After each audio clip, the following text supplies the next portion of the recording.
então, eu acho que esta é uma pergunta porque é fundamental, repara, ainda por cima tem graça porque, e agora acho que já posso começar a entrar naquilo que queria começar a dizer, depois de ter feito várias coisas para vos distrair, que é, eu devia ter começado assim com uma imagem performativa, que é, vou mostrar isto aqui, vou mostrar isto para os meus colegas, eu devia ter começado assim, não sei, tenho o dedo muito certo, não é assim, não é? Não, peraí. Como é que é? É assim. É assim, não é? Pronto, é assim. Essa é uma possibilidade, não é? Pronto, essa é uma possibilidade.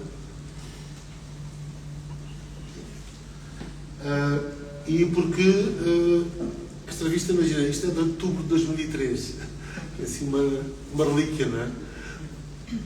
O André conhece, já desconhecíamos nessa altura. 2013 não. Não. 2006. 2006. Eu já conhecia a ti. Foi quase por aí, não é? Vitas Genários é muito bom. Bom, pronto, porquê? Porque isto é uma revista de uma associação que infelizmente se eclipsou, que é a Transforma, de Torres Vedras, cujo fundador também foi era um dos cofundadores do Olho, do coletivo do Ginjal, portanto, agora vai se transformar na New Manhattan, está quase, presta a tornar-se, já andava há muito tempo a fazer esse projeto imobiliário, não sei se vou conseguir totalmente, mas pronto, o Luís Firmo foi um dos cofundadores do Olho, João Garcia Miguel, João Galante, Ana Borralho, Rita Só, mais Carlota Lagido, enfim, tantos, o Camás também passou por lá, enfim, havia um festival incrível, o X, enfim, foi para nós também, da nossa geração, dos 70s, 80s, para nós foi também, esse festival também foi muito importante também para trazer, para nos confrontar com artistas, enfim, de cutting edge, enfim, ali na ponta, ao nível de experimental de performance, uma performance, enfim, visceral, ali a cortar na pele, sentido literal e simbólico. Foi também assim quase também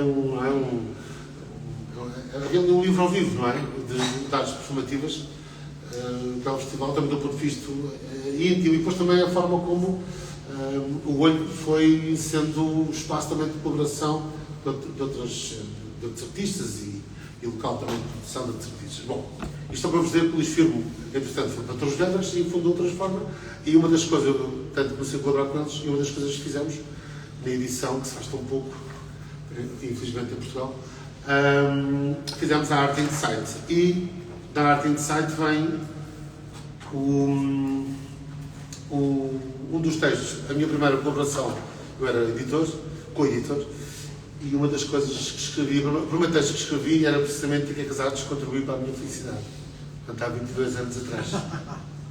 E é por aqui que eu vou começar, só tenho que encontrar os meus óculos, que me esqueci de sacar do saco. Mas vocês estejam à vontade. Vejam lá, desliguem telemóveis, mandem a última mensagem. Convém dizer que nos anos 80, esses anos todos, nos 90, sim, essa carnalidade tem a ver com a entrada do real e do corpo nas artes performativas. Porquê? Porque muitas das artes performativas em Portugal ainda tentavam criar um tempo genérico em que toda a gente se sentia representada por aquelas artes. Era o tempo em que a casa era a casa de toda a gente, aquelas famílias eram as famílias de toda a gente, e depois há uma geração dos anos 80 que tenta encontrar, através do punk, do rock e das artes performativas exógenas ao país, o corpo queer, o corpo de uma mulher, o corpo de uma prostituta, o corpo de um toxicodependente, um corpo que sai à noite, e isso passa a ser tudo representado numa ideia de teatro, que é uma ideia de regresso ao real. O teatro deixa de ser, ou as artes performativas deixam de ser em teatros, passam a ser em armazéns, em sítios às vezes um bocado escondidos, difíceis de acesso, que não são para muita gente também, não procuram uma grande quantidade de público, e há esta ideia de trazer o real, o mundo real para a cena, porque ainda que não representando a totalidade dos corpos como esse teatro humanista, representava um grupo parcelar. Portanto, mais ou menos hoje em dia na indústria procura-se o pocket audience, que são os públicos os públicos-alvo para um determinado produto, eles já estavam a fazer anteriormente, mas de uma forma ainda inconsciente, que é, não queremos fazer para todas as pessoas, se calhar só queremos fazer para um grupo de pessoas que está à procura deste tipo de arte performativa. E era isso, era o corte, era as pessoas cortarem-se, estarem todas nuas, terem experiências de temporais, performance ou espetáculos que duravam 8 horas, etc. Portanto, difícil acesso. Sim, só para você tentar aqui contextualizar, estavas a dizer do... Não é bom porque estas conversas também são isso, ou seja, a ideia também aqui é, creio eu, e espero que possamos continuar, porque muitas vezes, quando eu também estava a conduzir, estava a pensar, bom, estas conversas na verdade servem para quê, não é? Ou não é só para ouvir os especialistas, muito pelo contrário, isso é o que para elas menos servem, é para criar de facto um ponto de encontro, no sentido de que através de temas, neste caso aqui estamos a falar sobre o lugar das artes na nossa vida, na nossa felicidade, e já começámos a falar sobre práticas artísticas que nos enquadram ou que até nos são contemporâneas, mas por alguma razão elas estão sistematizadas, alguns num artigo pouco divulgado, numa tese de doutoramento lida pela própria e pelo melhor amigo ou pela melhor amiga e pelo desorientador 10 ou 15 páginas, ou pela desorientadora, que há muitos casos contrários, felizmente, mas é importante também esta partilha, que é uma partilha pela via oral, que cria, talvez aqui, maior empatia até na forma da recepção. Outra questão aqui desta não representatividade do corpo, essa ideia de ir à realidade real, não é? Isso também é muito acompanhado pela questão das ciências sociais, que também depararam com o desejo de estar, por um lado, começou a haver uma mediação, não é? Através do monitor, depois chegámos à fase apocalíptica atual, mas esse desejo também de poder tocar, de poder estar ao lado do performer, até fazer parte, não é? Pensa-se na Rua do Sentido Único da Mónica Calha, que também estreou, se não estou, acho que estreou nesse festival, no X. A Rua do Sentido Único. Não sei se foi não sei se estreou no sítio, sei que eu tive essa experiência no X, no Cais do Gijal. Aquilo é um espaço contíguo, não sei se 2 metros quadrados, 3 metros quadrados, uma cama de casal, era ela, e dois espectadores que desejavam que não se conhecessem. Era esse o pedido. E havia ali um contacto direto, de pele com pele, como outros exemplos se podiam dar aqui, no sentido em que havia esse desejo de estar perto e de cortar, pronto, essa famosa, a grande parte da parede, mas também ao mesmo tempo de poder experimentar outras experiências que não fosse essa visão de estar no conforto do lugar do espectador. Daí também essa utilização de espaços não convencionais, pós-industriais, normalmente, como era o caso do Gijal, não única exclusivamente. E o que acontecia em Faro? Porque a Devir era justamente isso. A Devir é um espaço que está nessa corrente. Nessa linhagem, que é uma antiga fábrica de cervejas, creio, aqui no centro de Faro. E vinha nessa corrente também de procurar um espaço, não cabia muita gente, mas pelo menos tinha características arquitetónicas que, ao contrário dos lugares que podem ser sítios imparciais, não é? É um sítio altamente parcial, não é? Tem vários andares, tem todas as características arquitetónicas e, portanto, permitia também procurar outros tipos de público, não iam, se calhar, ao teatro Letes. Acontece isso com o Largo, não vou entrar muito nessa história, mas a história do Largo, nas residências em Lisboa, está 2 a 2 anos em cada sítio, não é? Vai ser despejado, não é? Mas é ligeiramente diferente. Isso é. Estamos só a falar aqui na questão. O mecanismo aí é de revalorização de uma zona. Sim, isto está a acompanhar o fim da industrialização em Portugal. Claro, sim. Portanto, começam a existir muitas fábricas desocupadas em muito espaço e, portanto, é uma forma também de aceder a esses sítios. Só deste exemplo no sentido de olhar para espaços que podem ser ocupados, que não têm essa carga artística e se tornam depois espaços de ocupação e criação artística. Bom, então vamos ao tema. Então, se calhar, eu antes de nos apresentar, se calhar leio Vou só ler-vos aqui 2 parágrafos desse texto, que é a melhor forma de me apresentar. Depois, se uma decisão acho qualquer coisa, digo, está bem? Vá. Primeiro dia, 17 horas 32 minutos. Terceiro dia, 10 horas 45 minutos. Sétimo dia, 18 horas 24 minutos. Olá, está muito calor. Está cá uma brasa. Acabou de entrar aqui a voz do corpo desconhecido que desapareceu num instante. Apetecia-me estar na praia. A vontade para responder ao teu desafio é mínima. Enfim, eu sei que os problemas não são teus. Desculpa lá este desabafo. Eu sei que não te importas. Mas que é que sabes que escrevi? Porque me quebra livre dos compromissos. Apesar do desejo de me implicar no tema, vou tentar absorver as energias dos suspiros de resistência ao calor das pessoas lá fora. Dos copos gelados pelo gelo e pela frescura das bebidas nas mesas das planadas. Da sensação dos corpos das crianças que tomam banho, até alguém se lembrar de telefonar à polícia, numa das rotundas da cidade em que habito. Mas estou bem. Até já tenho à frente um copo com chá gelado e um copo cheio de água fresca, e a música há muito que está a dar. O corpo está a reagir finalmente aos estímulos. Avizinha-se a ação. Agora tenho que tomar decisões no momento. É difícil para mim. Bom, primeiro dia, 17 horas e 51 minutos. Segundo dia, 15 horas e 15 minutos. Sétimo dia, 19 horas e 23 minutos. Último dia, 21 horas e 26 minutos. Vamos a isto. Existem várias maneiras de procurar ser feliz na vida. Assim como existem várias formas de tentar ser feliz na ocupação dos tempos livres. Como, por exemplo, passar um dia, uma noite, uma tarde a ver televisão, dormir e sonhar e recuperar partes ou totalidade do sonho, praticar desporto, assistir um jogo de futebol de 11, futebol de praia, futsal, handball, basquetebol, hockey patins, ténis de mesa, polo aquático, baseball, etc. Passar umas horas no shopping a fazer compras para a casa, para si próprio, para um familiar ou para os amigos que fazem anos, a ver montras, a lanchar, com o privilégio exclusivo de poder experimentar sabores de uma parte diferente do mundo em cada dia que se lá vai, a comer pipocas e a beber algo cuja quantidade mínima é meio litro, vendo um filme, a ver pessoas cuja indumentária encaixa na perfeição na paisagem predominante, que é autorreflexivo, a ir ao parque de diversões, mas também se pode ser muito feliz tomando substâncias naturais ou químicas e embarcar numa viagem pela consciência. E ao dizer coisas divertidas, subvertidas e normais. Ou por isso simplesmente contemplar as alterações da percepção da realidade.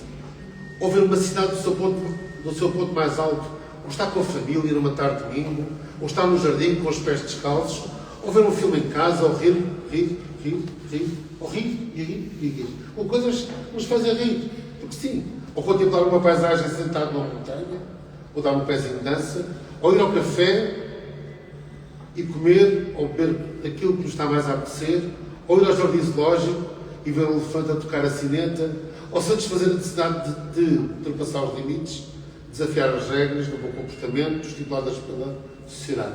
Não posso partilhar exemplos de variável individual. Ou cozinhar para os amigos e a coisa ter saído bem sem ter utilizado margarina vaqueiro, piada da época. Havia um anúncio que dizia que com vaqueiro é que era. Portanto, desculpem, uma pessoa tem que respeitar, não é? A época. Este texto é a margarina da época. Ou praticar cultura como se tudo o que está para trás não fosse ir a um espetáculo. Ver uma exposição, assistir a um concerto, ir a um cinema, ler um livro, visitar um monumento, enfim, por aí fora. Não fazer nada é impossível, pois isso é fazer alguma coisa, porque o corpo está sempre em play. Todas estas atividades pertencem na leitura sociológica de Norbert Elias, prometo que vou colar já a seguir, porque isto aqui começa a adensar, Norbert Elias e Eric Dunning na obra Em Busca da Excitação, ao campo do lazer. Há uma dupla muito interessante, escola de Frankfurt, para perceber, marxistas ali, dureza, só que eles olham para o lazer nesta perspectiva de que o lazer, enfim, é tão ou mais importante, quer dizer, o trabalho é importante, mas é tão mais importante que o trabalho, porque é um direito de vida mais horas. É dito de lazer. Daí a busca da excitação. Só que eles, como percebem que, na verdade, o trabalho supera sempre. Isto são estudos dos anos 20, 30, depois foram atualizados em 60. Depois eles percebem, como percebem sempre, que o trabalho devia ser sempre. Ou seja, que o poder, e o poder laboral, sempre teve mais poder sobre o operariado. E as eleições já acabaram, já sei. As teorias de lazer destes autores vieram preencher o espaço que estava em aberto para a análise sociológica das suas práticas, já que eram enquadradas numa dicotomia que as colocava no polo oposto ao trabalho. Vou ficar por aqui, porque acho que esta é uma boa. Esta ideia das artes, não é? Onde é que nós colocamos as artes? Na relação com o trabalho e com o lazer. E talvez seja um bom gancho para apresentar as pessoas que tenho aqui à minha esquerda, à minha direita e à minha extrema-direita.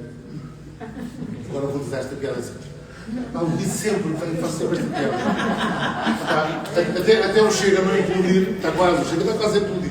E com mais 2 traseirinhos, pum, vai implodir. Mas até não implodir, vai dizer a piada. Então vá, eu estou aqui e temos uma tela chilena, portanto é preciso ativar esta piada várias vezes. Então, ali na minha extrema-direita, à minha direita e à minha esquerda, curiosamente este painel não foste por acaso, porque temos aqui, nesta extrema-direita, alguém que tem uma atitude para a vida altamente inclusiva, que colocava também no outro extremo. Não digo logo de esquerda, no sentido mais simplista da real política, mas no sentido da inclusão e também numa coisa que me faz muito. Se calhar depois dizes um bocadinho sobre a tua história, porque eu acho que somos nós que dizemos melhor sobre nós do que. Eu posso contar um bocadinho, mas acho que é melhor, eu também vou-me calar um bocadinho. Acho que é melhor sermos nós a falarmos sobre nós próprios. Mas há uma principal razão para eu ter convidado a Maria Varru ou Vlachu, se quiserem utilizar a coisa. É? Só há 2 formas de dizer os nomes, ou é na língua original ou então portuguesada. Que é trazer a questão da acessibilidade, que ela é muito poucas vezes trazida para este âmbito. E eu sei, evidentemente, que nos vossos trabalhos, no acesso à cultura, vocês têm feito esse esforço, mas esta ideia de uma abertura do conceito de felicidade e do alargamento, porque nós, quando pensamos nas artes e felicidade, pensamos não é, num tipo de acessibilidade universal, mas que não é universal. Não é? Agora, felizmente, temos dado passos para isso, mas o trabalho que vocês têm feito é alargar a possibilidade de mais pessoas serem felizes na prática artística. Não é? Essa ideia, e isso é uma coisa que é muito interessante, para da acessibilidade e para do direito que têm, já deviam ter naturalmente. Ajudante vem a felicidade. Que é instantânea, nós sabemos. Eu não sei se é que alguém que acredita na felicidade, quer dizer, eterna, mas é impossível. Não? Basta pensarmos nas dualidades que nos criam dificuldades. Não? Mas pronto, a Maria Varru irá falar um pouquinho também sobre ela. Aqui, o Pedro Mendes, que curiosamente, por acaso mais tarde está assim feita bem a distribuição, porque o Pedro de facto está ocupa um espaço intersticial, uma brecha. E ocupaste verdadeiramente uma brecha em Portugal, que foi esta da divulgação regular. Se houvesse, por acaso, devia inventar uma categoria para ti nos prémios da CEPAI, nos Lobos de Ouro, que é o melhor espectador do ano. Quem quer ganhar para sempre? Aquilo que o Pedro Mendes é o espectador, é a pessoa que eu conheço, eu é por ser meu amigo. Ele vê mais espetáculos durante este homem é um maratonista, já haver um prémio, qualquer dia vai haver. É o prémio carreira, ou assim uma coisa, prémio percurso, não é? Não, é que ele vê tudo. E, ou seja, ele é uma competição, já é, não é? E de facto vê tudo com com o espírito, com uma bonomia, com um sentido de missão, com um gosto, porque vem aí a felicidade. Aquilo que isto também gosta muito. Não é? E isso é outra coisa importante, não é só obrigação. Ele é um dos cofundadores da Coffee Pest. Toda a gente conhece a Coffee Pest. Como também. O acesso à cultura, já vão, se não conhecem, vão conhecer. Eu acho que conhecem. Mas também posso apresentar. Sim, também vais apresentar. Sim ou não? Conhecem o Coffee Pest ou não? Sim. Pronto. Só para os ouvir, não sejam simpáticos. Exato. A gente explica. E também, pronto, desculpa lá este momento ergótico, dei aulas ao Pedro no ano, desse curso do Fórum Dança, onde também fui co-orientador do projeto. Foi aí que começou, no Fórum Dança, no curso de Gestão e Produção de Artes do Espetáculo, que também é um curso muito importante, que tem formado imensa gente que está no ativo, inclusive o diretor artístico deste teatro, o doutor Gil Silva, também foi aluno deste curso, depois da edição abrevia, na primeira. O Pedro, para além de ser o grande espectador, mas não é só em quantidade, em termos qualitativos, faz um trabalho que eu diria, enfim, eu não sei como é que ele consegue, a gestão do tempo assinalável, que é entrevistar pessoas, dar voz, ou seja, se há pessoa que dá lugar de fala, ou seja, o Coffee Press é um lugar de fala, é um bom resumo, acho eu, daquilo que tu fazes, já vais falar mais. À minha esquerda, no extremo, o André e Teodósio, eu ia com, às vezes aparece também, enfim, mas não vou lá. É o I ponto, é o I maiúsculo. Conhecemos há, não sei, muitos anos. Bom, descrever o André não é fácil. Faz teatro, já. Não, com o diretor artístico, mas faz teatro, sim. Faz teatro é bom. Aquilo que tu gostas, quer dizer, como tu gostavas que dissessem, menos tu farias, mas sim, fazes teatro. Não, mas deixa-me dizer mais uma coisa ou outra sobre ti. Pronto. O André talvez seja uma espécie de. Às vezes temos essa aqui de alguma história e são múltiplos os casos, felizmente, que é esta ideia dos artistas prolíficos e, sobretudo, inquietos, mas inquietos que também estão sempre a questionar também o seu lugar, a sua prática, através do pensamento, e estão sempre a questionar também onde estão, o que é que estão a fazer, né, para onde vão, mas não no sentido estratégico do termo, não é? Evidentemente que há que haver estratégia em todas as nossas vidas, não é? Mas eu vou procurar aqui um amigo comum também para te definir. O Rogério Nuno Costa, que é alguém com quem também trabalhamos, é uma figura também que faz parte da constelação a Praga, curiosamente, antes do tempo, a Avanalet, antes do tempo, esta questão do género ainda era uma questão, enfim, muito, enfim, da forma como se diz o artigo, não é? Nós, na língua portuguesa, temos essa questão, os ingleses não têm isso. Mas não havia sempre essa questão, mas como é que se diz? A Praga, os Praga, eles jogavam sempre com isso e parece que jogavam, quer dizer, pode parecer uma coisa jocosa, tornou-se uma coisa séria, porque de facto isso depois veio, passado não sei quantos anos, tornar-se uma questão pertinente, não é? Essa ideia de fluidez, de não haver uma identidade pré-definida e com isso está tudo bem. Nós somos aquilo que somos no momento, não é? Vamos sempre. Pronto, e o Rogério dizia uma coisa muito engraçada, que era à frente, quando fez o perfil, aquelas coisas que eu fazia para a DIF, uma revista que existia de divulgação cultural, quando fez o perfil, fez sobre todos nós, fez o sobre mim à frente, no meu nome dizia, com ele é impossível haver um ponto final, é sempre professor, docente, artista, performance, autor, etc. Com ele exatamente a mesma coisa. Eu acho que a melhor coisa que define é a vírgula, etc. Ponto. Acho que é uma coisa boa, ainda por cima é de uma editora que estou a dar esta mão, portanto bate tudo certo. Que lugares? Sim, há aqui lugares. Pronto. Agora, eu acho que respirava um bocadinho, deixávamos falar um bocadinho só. Desculpem, não tem mal bom. Vamos à vontade. É para toda a gente agora. Nós quando passar meia hora começamos a punir. Começamos a criar. Já passou. Não, mas também é possível. Olha, eu agora acho que. Pronto, também para o.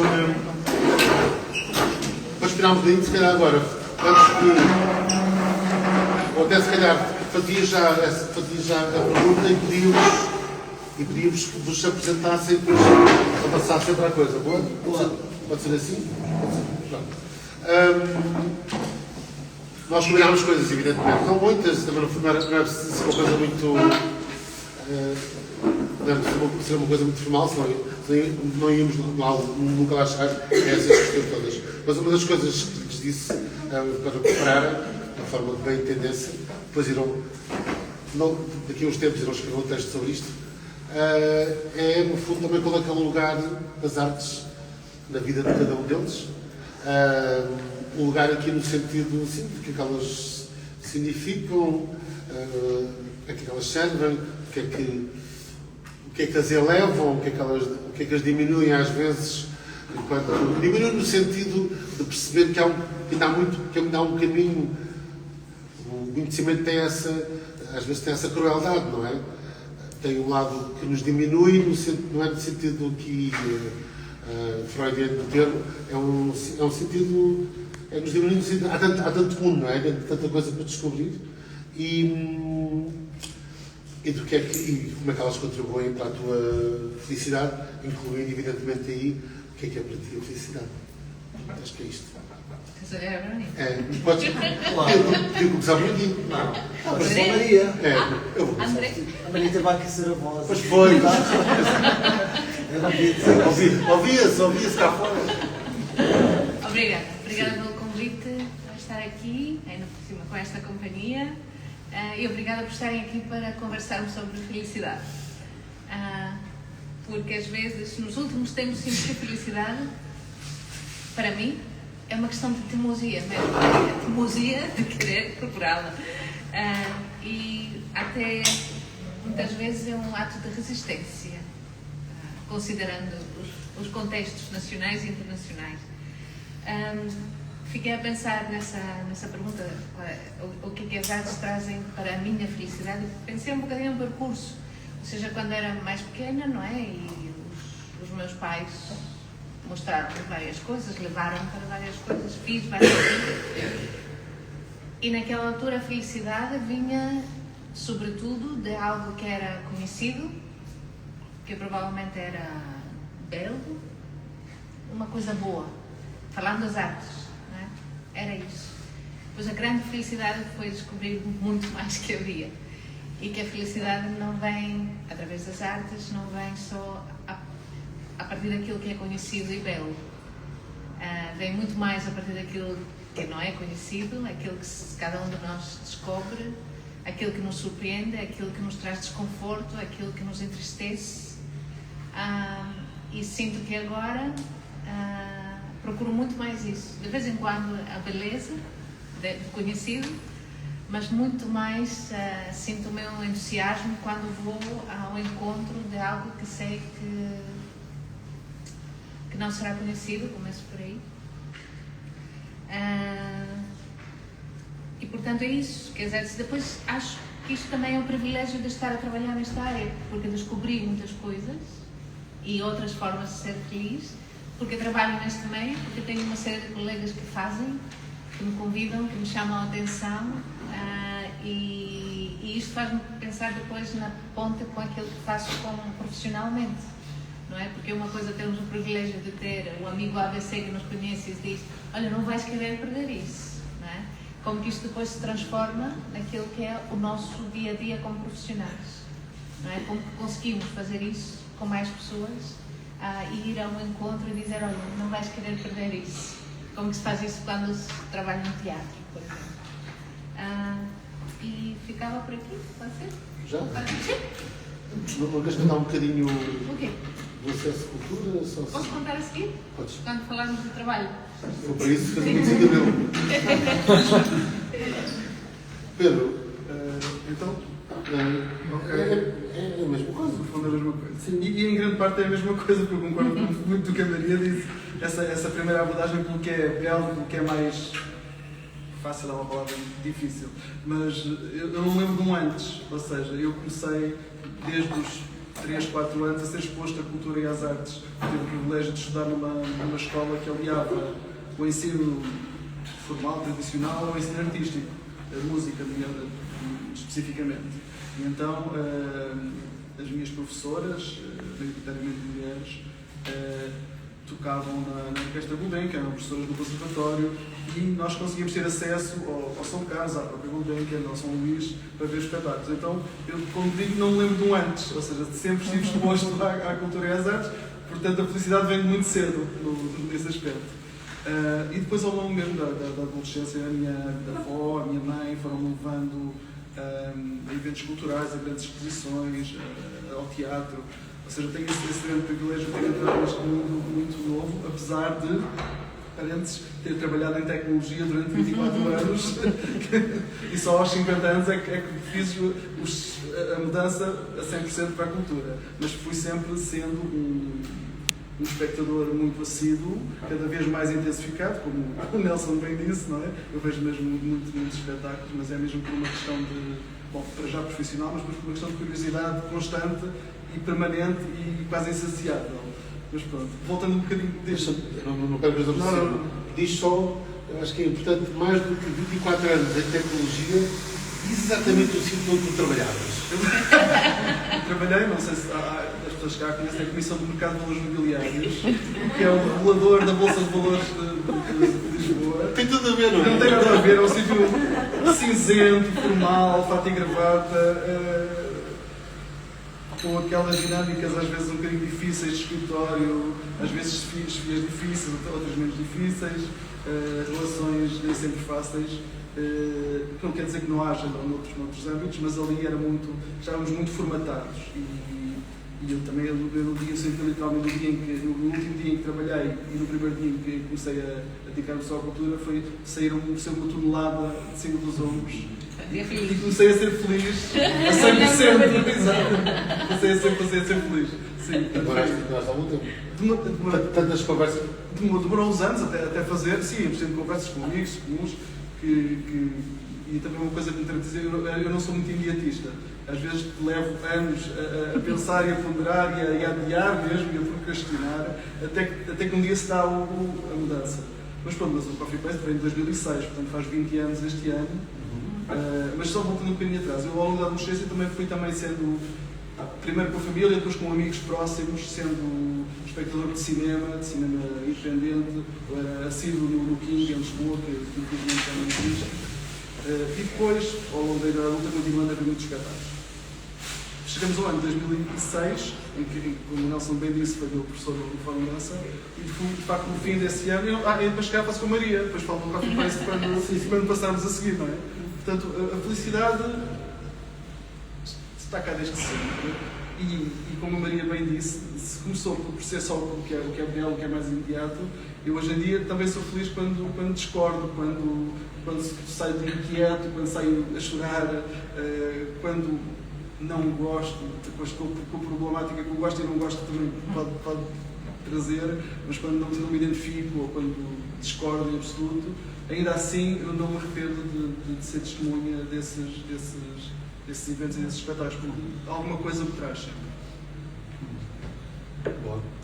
Já tinha questões, não, mas Agora sou eu. Agora tem passado. Também quero agradecer o convite. Não agradeci. Não. É a última vez que venho. Esse painel, e obrigado por estarem aqui presentes. Eu às vezes falo-se um bocado rápido, portanto, Mas preciso desacelerar. Mete-se uma abaixo. Digam, façam um sinal ou podem calar também, às vezes falo demasiado. É mesmo importante estar para mim, porque, como está no seguimento desta conversa, são duas pessoas que renunciaram a trabalhos que lhes podiam trazer algum conforto para tentar mudar o país, uma de uma forma mais imediata, que é de facto a acessibilidade aos espaços, e que é uma coisa muito complexa, a acessibilidade aos espaços, que depois se estende a toda a cidade e a todas as coisas que estão conectadas com esses espaços. E também outra pessoa que está, na verdade, a registarem as fontes primárias ou os materiais diretos dos artistas que vão ser usados daqui a 100 anos, se houver alguém aqui para estudar sobre as artes, vai justamente buscar a todas as entrevistas aquilo que os artistas estavam a dizer e que carece, na maior parte das edições e dos média, etc. Portanto, é o registro histórico, é aquilo que vai ficar, que também tem uma coisa imediata, mas é uma coisa que vai ficar e é uma coisa que vai deixar, e o outro trabalho que é um trabalho imediato, mas que também vai permitir que haja uma multiplicidade de expressões e de pessoas com acesso tanto a fazer como a ver os espetáculos. O teatro que eu faço, que é um teatro bastante complexo, não é exatamente aquilo que eu vejo.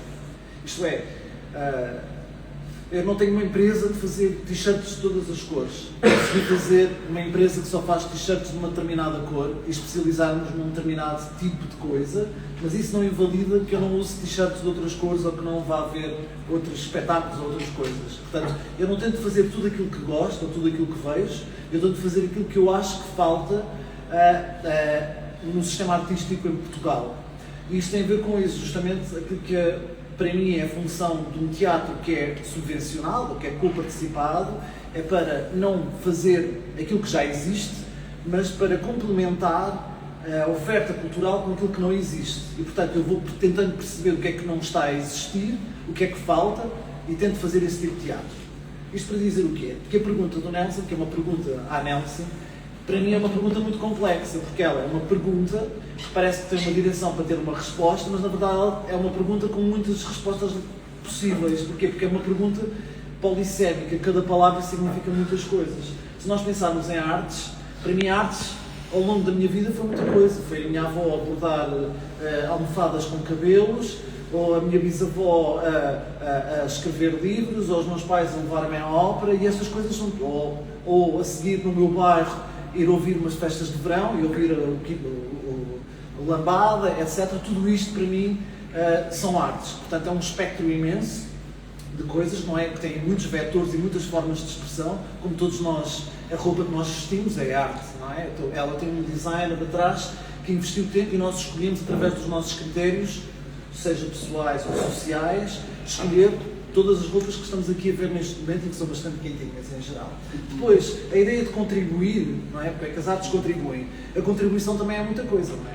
A contribuição pode ser a arte que me dá qualquer coisa, ou eu que vejo qualquer coisa na arte, ou uma arte que acontece por acaso porque eu estava a passar num determinado local e eu vi, portanto, ela pode ser um espelhamento, isto é, eu vejo numa tela branca aquilo que eu quiser ver, mas também pode ser o contrário. A tela branca informa-me que uma tela, afinal, pode não ter nada para além de ser branco na própria tela, como também pode acontecer eu ver um galho no chão e aquilo produzir uma ideia de arte de terra, ou etc., ou um ofício. Portanto, a contribuição tem muitos caminhos, não vem só num sentido, também vai neste sentido, também cai por acaso. Depois, a ideia de minha, como é que as artes contribuem para a minha?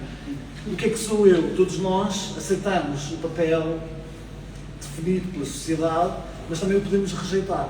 Portanto, há uma ideia de arte enquanto cola social, em que nos dá uma identidade, mas nós, na verdade, não sabemos muito bem o que é que somos, não é? Há pouco tempo eu estava a falar com o meu pai e perguntar-lhe: mas tu veste como homem? Ele é um homem assumido, foi militar, etc. Um homem assumido é uma expressão. Ele assume-se como homem. E muito atual, acho. Mas, na verdade, ele diz: eu nunca pensei muito sobre isso, não é? É tipo, aconteceu, foram-me dando esta educação, fui militar e eu não penso que sou homem. Eu posso até perpetuar determinados tipos de comportamento, mas essa ideia de identidade que me estás a pedir, eu não a tenho. Portanto, a identidade, no fundo, é uma coisa muito complexa. Quando nós dizemos minha é o quê? Nós não temos esta relação de posse nem com o próprio nome, nem com todas as formas de expressões que nós temos. E depois, por fim, a felicidade. Uma ideia de felicidade, para mim, também é bastante complexa, porque a felicidade nas artes são muitas coisas. Pode ser simplesmente ela fazer-me bem, pode ser também eu estar muito triste e não querer pensar em mim, vejo um concerto e esqueci-me, pode ser eu ter que lidar com ferramentas que às vezes não lido muito bem, por exemplo, o tédio, não lido com o tédio muito bem. Às vezes a arte é bom, dá-me felicidade porque me obriga a ter que lidar com o tédio, com a irritação, com a frustração, não é? Hoje em dia, então, vivemos numa economia de captação da atenção, em que cada vez mais é associada as doenças mentais a essa ideia de nós não temos que lidar com o atrito, mas na verdade o atrito é a forma também às vezes de nós conseguirmos lidar com o outro, e quando nós não conseguimos lidar às vezes com a frustração, não quer dizer que tenhamos que estar acometidos aos piores pesadelos e às piores coisas, mas enquanto a arte também pode ser uma ideia de felicidade no sentido de nos obrigar a ter que lidar com coisas que às vezes não são tão confortáveis para nós, mas que são dinâmicas necessárias para nós estarmos em sociedade, não é? Já que a nossa atenção muitas vezes está extraída. Ou então a arte, que é, como estavas a dizer, que pode ser só um trabalho, dá-me felicidade, porque me dá trabalho, também é possível. Há pessoas que estão só a fazer uma coisa e isso dá-me felicidade. Mas a expressão ou o eco que tem nas outras pessoas faz-te feliz? Não, o dinheiro que me entra no fim da conta é que me faz feliz. Isso também é possível. Portanto, é uma pergunta que na verdade parece uma coisa singular, mas ela é múltipla lá dentro. Tem muitas respostas. Ela pode me trazer felicidade, um gancho ou um galho pode me trazer uma felicidade num dia em que eu estou muito triste e não acredito na humanidade e aquilo trouxe-me felicidade. Mas também pode me dar felicidade ter que estar a fazer uma caixa e pintá-la porque me vão pagar ao fim do mês. Mas também me dá felicidade ter que ver uma performance em que não acontece nada durante 8 horas porque eu já estava tão agarrado ao telemóvel que aquelas 8 horas em que eu não estive com o telemóvel, eu pude libertar-me do telemóvel. Então são muitas respostas para isto. Não há, como estavas a todos a dizer, parece, não há essa ideia de felicidade. Voltando, desculpem, só à infância e essas coisas que estávamos a falar, eu gosto, apesar do tipo de trabalho que eu tento fazer, abrir ou trabalhar em dinâmicas que são mais, depois mais à frente podemos falar, espectrais ou somáticas, eu gosto de coisas pirosas, eu gosto de coisas comezinhas, eu gosto do belo também, do trash, gosto de todas essas coisas, porque todas elas me estão a responder a estímulos e a momentos diferentes da minha vida, como adoro ir a um espetáculo e perguntarem o que é que tu viste e eu vi um projetor. Porque nunca tinha visto aquele projetor de vida, como já aconteceu. Ver só um projetor e achar, que mágico! Mas não viste os atores, esqueci, não tenho. Não fiquei. Pronto, acho que é isso, acho que por agora é isto. É uma pergunta à Nelson, que é aquelas perguntas à Nelson.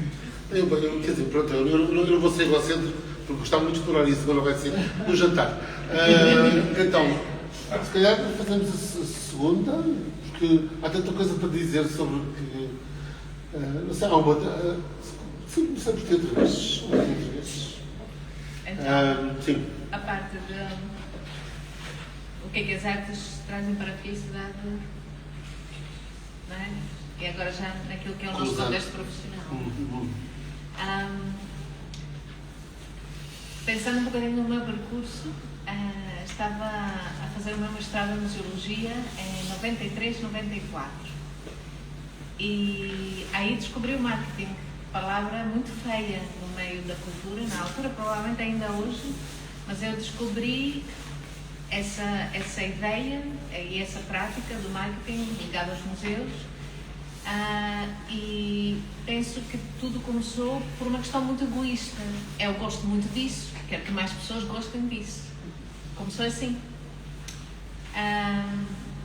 Com o tempo a passar e com todas as pessoas, isto é uma grande felicidade, conhecer pessoas, não é? As pessoas com quem nos cruzamos e que nos trazem muitas mais coisas sobre as quais pensar e muitas outras formas de ver a vida. Chegámos ao que em 2013 a criação da Acesso Cultura, que é uma associação que trabalha para a promoção do acesso, não apenas físico, ouvimos a palavra acesso e pensamos em pessoas com deficiência, mas somos uma associação que pensa as barreiras físicas, mas também as barreiras sociais, as barreiras intelectuais, a participação cultural. E essa ideia de participação cultural, porque também quando criámos a associação, a nossa missão era ligeiramente diferente em termos de palavras, era o acesso físico, social e intelectual aos espaços culturais e à oferta cultural. Ou seja, começámos com aquela ideia mais tradicional de que existe um espaço cultural e há pessoas, como é que levamos estas pessoas para este espaço? Era o acesso ao espaço e à oferta. E 3 anos depois atualizamos a nossa missão porque percebemos, mais uma vez, esta felicidade dos cruzamentos, as formações, os debates, as pessoas com quem conversamos, e pensamos que não era só isso que nos interessava, ainda não era só isso que fazíamos. Portanto, optámos pela expressão acesso à participação cultural, porque a participação cultural é tudo o que o André esteve a descrever, tudo.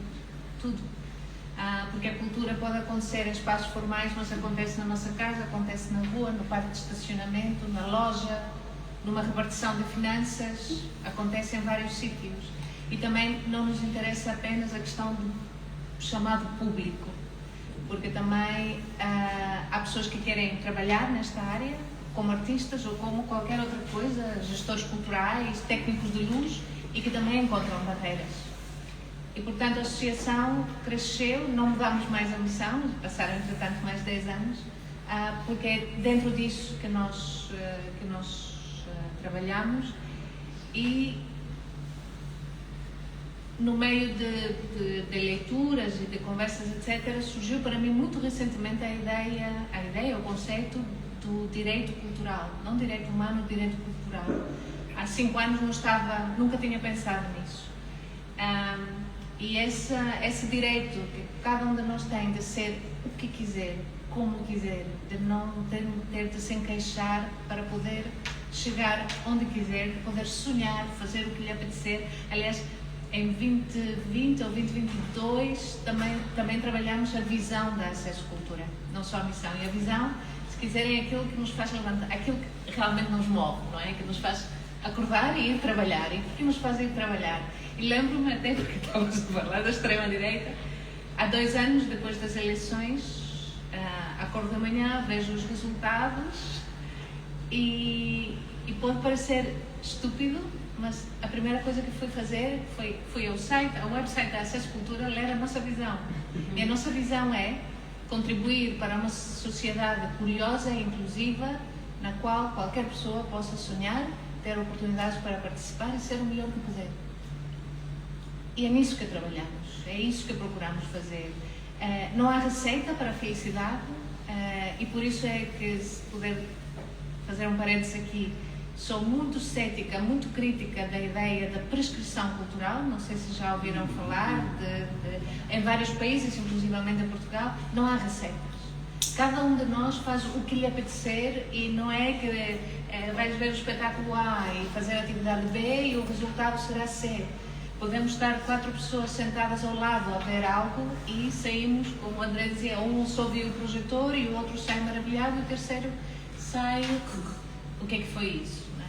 Portanto, é mais a oportunidade, é o poder chegar lá, sentirmos bem no espaço, acolhidos, não é? Acesso e inclusão não é a mesma coisa, porque é uma coisa não haver um degrau para entrar, é outra coisa não me sentir bem-vindo aqui, e ter aqueles olhares, não é? O que é que tu estás a fazer aqui? São coisas muito diferentes.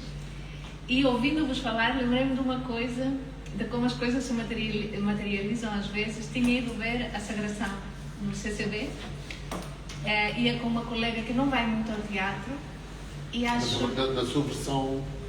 A sua versão Praga. Pronto, é importante. Sim, desculpa, eu olhei para o André e fiz assim, a Sagração da Primavera, a versão Praga. Eu acho que era preciso dizer qualquer coisa sobre isso para se... Depois o André diz. Depois diz só um bocadinho, só depois... Mas aquilo que eu queria partilhar aqui é como esta colega que vai pouco ao teatro, não é de Lisboa, entra no CCB e vê o mundo inteiro na plateia. E o mundo inteiro, na sua diversidade, estava na plateia. Porquê? Porque os Praga estavam em palco. E isso são coisas que se relacionam. Não teríamos visto as mesmas pessoas se fossem outras pessoas no palco. Não é?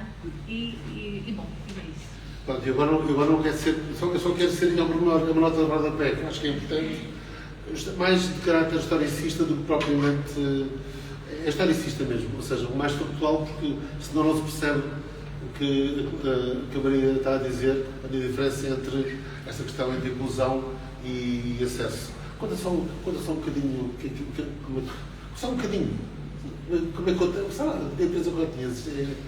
A Sagração é um tríptico, é um espetáculo partido em 3 partes. Tem uma primeira parte com um ator em cena que está a falar com o público, um monólogo, a dizer que veio de Chaves, e que aprendeu a fazer um rito à volta na verdade, um objeto escultórico que é um falo que há em Chaves, que é o falo de Chaves, que é uma pedra, que é um pênis. Fizeste bem. Grande. Depois ele vai articulando a história da sua vida com a história do espetáculo A Sagração da Primavera, vai tentando articular que na verdade tem como narrativa o sacrifício de uma rapariga em nome de uma sociedade, portanto, com tudo o que é perverso em relação a isso. Depois vem uma segunda parte que tem uma carrinha que entra em cena e que traz um grupo de pessoas que vai preparar para fazer uma espécie de telenovela com várias narrativas paralelas, muito confusas, mas que é um grupo muito diversificado de pessoas cis, pessoas que nasceram biologicamente com a sua identidade de género, pessoas que optaram por outra identidade de género, pessoas com diferentes fenotipos, portanto pessoas racializadas, pessoas que não têm o mesmo tipo de motricidade que nós, portanto pessoas deficientes. Com deficiência? Perdão? Com deficiência? Com deficiência, desculpe. Com deficiência. Ex-bailarina da Gulbenkian. Mais bailarina da Gulbenkian. Enfim, pessoas muito diferentes que vão preparar a sagração e depois aparece uma terceira cenografia, a terceira parte que entra uma orquestra que vai tocar a música de Stravinsky e dançam com os seus corpos, à sua maneira, invocando todos os tipos de dança que existem, desde balé a vernacular, danças hip-hop, rancho, etc., a gaming, movimentos de jogos de computador, mas com os seus corpos, não é? E com os seus conhecimentos. E pronto, este é o espetáculo. Sim. Em que no final aparece uma placa a dizer arte é desejo. Portanto, que é a ideia de tu poderes, apesar de nenhuma daquelas pessoas ter quase nenhuma tem formação em dança, muitas delas, até há relativamente pouco tempo, não poderiam ocupar o espaço do grande auditório do CCB, poderem fazer aquele espetáculo e dizer que a arte é o desejo. E basta, tem que haver esta capacidade também das instituições permitirem que os desejos sejam concretizados de uma forma mais alargada. Sim, também achei interessante esse exemplo e também acho que achei importante explicar porque muitas vezes achamos que o dar acesso é só do lado da instituição e da mediação. E muitas vezes já percebemos que a criação também pode ser um grande portal, não é? de inclusão. Não é? Isso é uma questão que não é. Pronto. Mas neste sentido, quando é, evidentemente, forçado e não foi. Sim, nós não pensamos dessa forma. Pronto. Não, mas que é factual que através da criação isso acontece. Isso é a gênese da praga. Eu não estava lá no princípio. A gênese da praga são pessoas obesas, são pessoas racializadas, são pessoas com deficiência. Sim, só para quem não. Como algumas pessoas não estão a passar em estado de ignorância. Mas percebo, porque é normal que isso aconteça. É bom que essas coisas sejam integradas. A praga coletivo começou em 95 com pessoas que não encontravam um espaço. Há uma frase muito gira do Almada Negreiros.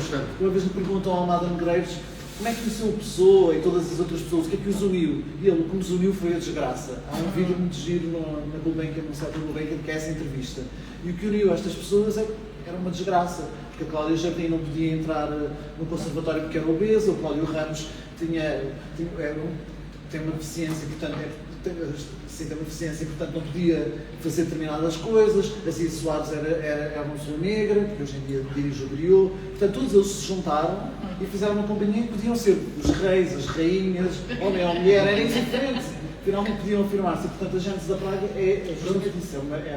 Vem de um sítio que é um coletivo de pessoas muito diversas. Hoje em dia já podem fazer em determinados sítios, mas a gênese continuou sempre que é. Vamos chamar pessoas que aparentemente não vão ter espaço e vamos juntá-los todos a fazer coisas. Pronto, e eu, como tenho também...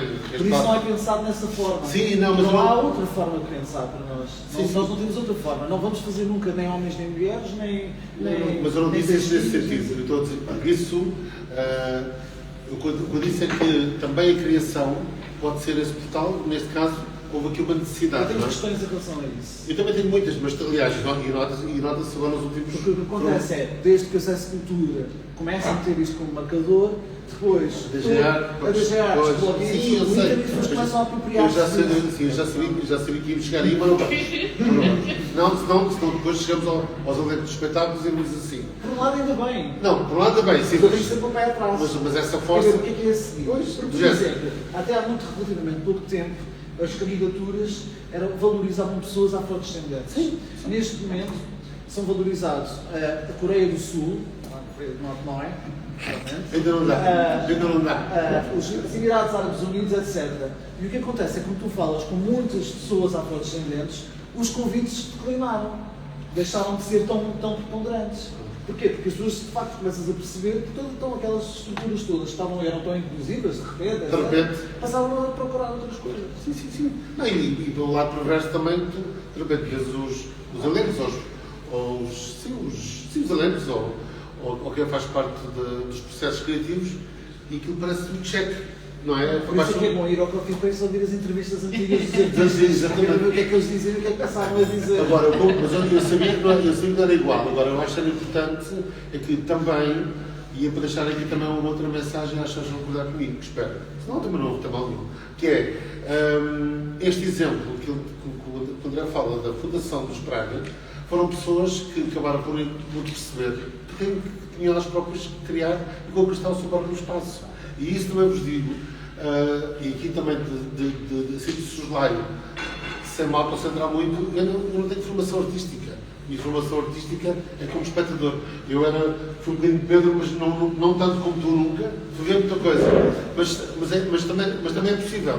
E essa formação, e muitas vezes senti que essa entrada no processo criativo, processo artístico, ou seja, se eu não criar esse espaço, ou se não houver esse desejo, essa tentativa, o mundo não te chama, ou seja, parece que não haver lugar para ti. E então acho que este é um exemplo de uma maneira, e há tantos outros, que é esta ideia de que o campo artístico não é, quer dizer, apesar de haver validações, apesar de haver instâncias de legitimação, felizmente, e acho que cada vez mais agora, também depende muito lá está, desse ímpeto e desse impulso de cada um e de cada coletivo. Era ir buscar mais essa essência, essa quase. A Maria vai ter uma resposta melhor para este. Esse impulso fundacional, é isso, era aquilo que eu queria chegar.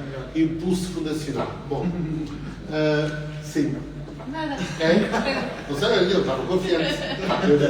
Eu acho que é melhor dotar os artistas com os seus meios em vez de olhar positivamente para as culturas que os abraçam. Sim. Mas para isso é o que a Maria está a dizer, temos que vergar o nosso olhar também para outras formas de fazer. Porque o trabalho que a Diana Anice vai fazer não pode nunca ser o trabalho da CNB. Claro. Não quer dizer que a Diana, tal como eu, não vai ver a CNB. Eu também vou ver a Ágata, mas eu não vou fazer as músicas da Ágata. E portanto, mais vale botar os artistas. Mas isso é um trabalho, não é só um trabalho das instituições convidadas, é um trabalho também dos espectadores aceitarem que as linguagens têm que mudar. Eu aqui disse aqui a questão da criação no sentido mais genérico e global. Não pontualizei do ponto de vista material, percebes? Na instituição.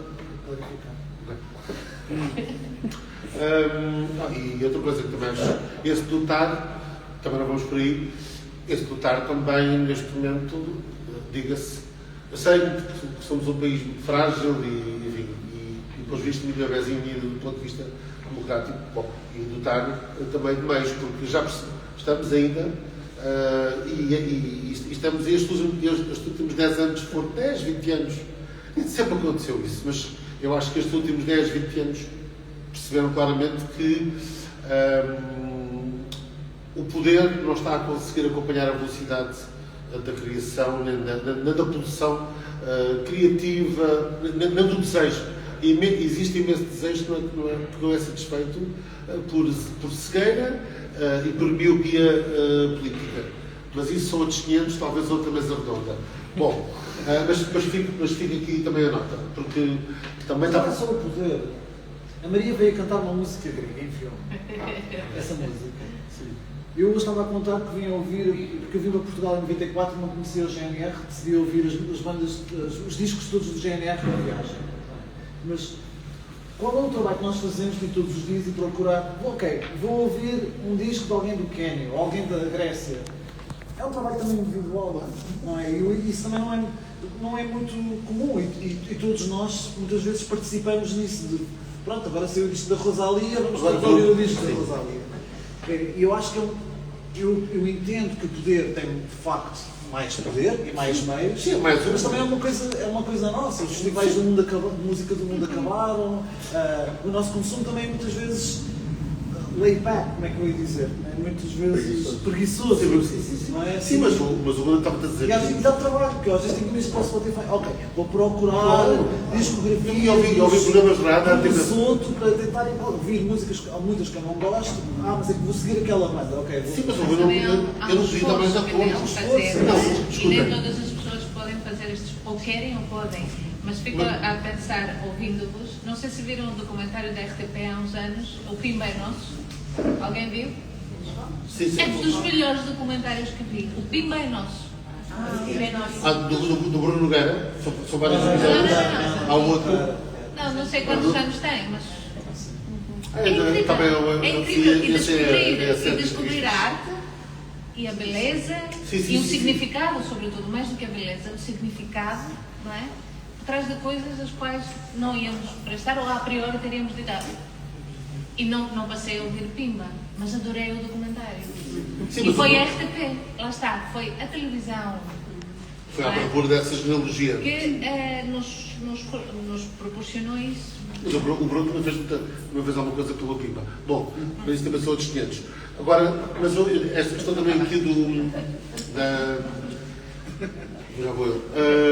Eu estava a apresentar isto aqui também como uma espécie de visão panorâmica do trabalho que eu acho que cada um, ou cada um, individualmente, coletivamente, instituições públicas, culturais, eu estava a falar nesse sentido, percebes? Da visão panorâmica. E tem mais poder, Então, sim. mas também não nos desmarca dessa responsabilidade. Não. Eu gosto muito desta ideia de ir à procura do seu próprio espaço, conquistar o seu próprio espaço. Eu estava a falar de ir ao dos Pimba. Nós neste momento temos um arquivo incrível e há para conhecer isso. Se há coisas que nós estamos entediados, viagem na RTP Play e aquilo é um manancial de coisas incríveis para conhecermos. Portanto, isso é só um exemplo. Bom, só para dar uma tacada ao Spotify, que está a vista política, um bocadinho de vida. Muito obrigado. Bom, então. Querem que eu enquadro profissionalmente já agora? Eu quero que eu faça um coffee paste para aqui agora. Copy paste. Então, coffee paste nasceu. Paste. É de inglês. Portanto, nasce em 2006 no âmbito do curso de produção e gestão de espetáculo e forma-dança, porque nós reconhecemos uma lacuna e a Rita e o Cabo, que são os outros cofundadores, são da área artística e notaram que as oportunidades, especificamente oportunidades de trabalho e de formação, estavam muito dispersas, se é que eram encontráveis, se é que esta palavra existe. Estavam naqueles placares das escolas, dos espaços culturais, e pensou-se assim, por que não criar um sítio, especificamente um blog, que agregasse essas oportunidades. E nós começámos com o blog no Blogspot, que eu não sei se ainda existe, existe, não sei, existe, já é uma coisa muito, tem mais de 20 anos, e éramos um mero blog com oportunidades de trabalho e de formação para a comunidade artística. E assim nos mantivemos durante 7 anos, penso eu, até que resolvemos, em 2013, fazer um site mais completo. E isto foi evoluindo, vou-vos poupar às várias dores de crescimento, mas neste momento somos uma plataforma e desde o ano passado uma nova comunicação social, de comunicação cultural e dedicada às artes e à cultura, principalmente portuguesas. Temos então essa área de classificados que, segundo um inquérito informal que nós fizemos há uns anos, mais de 50% das pessoas conseguiram trabalho por encontrar uma oportunidade no nosso site. Sim. O que nos dá uma motivação, um orgulho e uma força para ok, porque são durante 20 anos todos os dias a pôr anúncios, a publicar, com vontade, sem vontade, doentes, saudáveis, etc. Portanto, isso dar-nos muita motivação e muito ímpeto para continuar. E essa área continua a ser das mais visitadas, se não a mais visitada do nosso site. Depois temos toda uma área editorial que foi crescendo também ao longo dos anos, e neste momento em vídeo, que é a contabilidade que eu consigo fazer, já temos perto de 1100 entrevistas com agentes culturais, com atores, bailarinos, bailarinas, coreógrafas, programadores, diretores, e uma coisa que nos caracteriza e que me dá muito gosto porque eu acho que nós preenchemos aqui um lugar para já de memória, de isto vai ficar, já temos mais de 10 anos só em vídeo, são mais de 10 anos, mas tentamos dar voz a quem não tenha tanta voz, ou seja, apesar de nós falarmos com o Paulo Garroriz, com o Paulo Ribeiro, com o Filipe Lafé, inclusive, mas damos mais ênfase às pessoas que têm menos espaço. E tanto falamos com essas pessoas quando falamos com a pessoa, com a bailarina, com a atriz, que se está a apresentar pela primeira vez, por exemplo, na Rua das Gaivotas 6, que é um espaço que os Praga gerem em Lisboa. E para uma primeira obra, e que provavelmente não tem espaço nos meios de comunicação mais generalistas. No fundo é isso, e começamos também há uns anos a organizar formação em um próprio, parte online, de temas ligados às artes e cultura também, fazemos localmente, tentamos descentralizar também, é um esforço que temos feito nos últimos 2 anos, e no fundo é esta missão de ser a casa da comunidade das artes em Portugal. Portanto, tudo isto me traz muita felicidade, sentir-me útil é uma das minhas forças, que me dá força, aliás. Boa. E que já agora fazemos um bocadinho de promoção, tu não pediste e não pagaste por isso. Neste momento estou a desenvolver uma campanha de sermos patronos, patrons, se quiserem, 5 euros por mês, não é? Explica. Não, é isso. Para não dizer coisas disparatadas. Não, é isso. É um valor fixo por mês. Tornam-se membros do Coffee Pace por 5 euros por mês. Tem alguns benefícios exclusivos, tem uma newsletter exclusiva, podem pôr questões antes das entrevistas serem feitas, mas acima de tudo, e isso é muito bom, mas estão a apoiar a sustentabilidade de um projeto que não tem grandes fontes de receita. E é uma luta constante da cultura em geral e nossa em particular, de termos que encontrar e inventar sempre fontes de receita que nos permitam continuar ano após ano. Aliás, o vídeo da apresentação explica muito bem o que estás a fazer aqui. Portanto, acho que lá percebe-se. Sim, no fim das entrevistas eu passei a incluir um vídeo meu a explicar brevemente, a fazer esse apelo, no fundo. Gastamos 5 euros por mês, às vezes a coisa horrível, não é? Não é? Acho que não sei. Vá. Pronto, então, não sei agora se calhar. Queres dizer mais alguma coisa? Assim. Não tenho assim muita coisa para dizer. Não? Já falei tanto. Quem diria? Não. Estava a pensar em mais uma coisa, queres passar? Não, mas muito rapidamente, sim. Dizer que vários de nós disseram que procuramos também o desconforto, aquilo que não nos deixa no lugar, mas muitas pessoas não procuram isso e têm medo disso e não vão conscientemente e por iniciativa própria fazer. E ouvindo-vos falar, lembrei-me de uma pessoa que está com uma batalha muito grande agora, o Lonnie Bunch, é o diretor da Smithsonian, que está a ser profundamente atacada pela administração de Donald Trump, no sentido de controlarem a narrativa dos museus que é a Smithsonian. E há uns anos deu uma entrevista à New York Times, foi depois do assassinato de George Floyd, e disse que aquilo que era, vou agora parafrasear, mas a sua ambição era que os museus pelos quais era responsável permitissem as pessoas sentirem-se confortáveis com o desconforto, no desconforto, que se sentissem confortáveis com a nuance, que as coisas não são preto ou branco, não é? Que há tanto pelo meio e que nós temos medo disso, dessa complexidade, daquilo que não percebemos. Então, como é que podemos, não é, criar as condições para que as pessoas procurem isso e se sintam confortáveis com isso? Bom, quer pensar nisso? Estavam a falar? Uma ótima nota. Para mim também é uma coisa boa para criar, na verdade, o desconforto. Como eu estava a dizer, eu não cresci em Portugal, vim com 18 anos em 94 para Portugal, portanto fui imigrante e imigrante. Cheguei a Portugal, quase não falava português, o meu irmão não falava português mesmo, e éramos vistos, toda a gente nos dizia que a cultura em Portugal era portuguesa, portanto, que era uma coisa para mim bizarra, como é que eu posso ser português e não falar português? Não é? É uma questão que ainda hoje em dia afeta tantas pessoas oriundas de tantos sítios diferentes, não é? E esta ideia, olha, por exemplo, agora com a escola, com a nova, não é? Que é a mudança de inglês para português, como está a gerar tanto celeuma, porque em Portugal fala-se português, não é?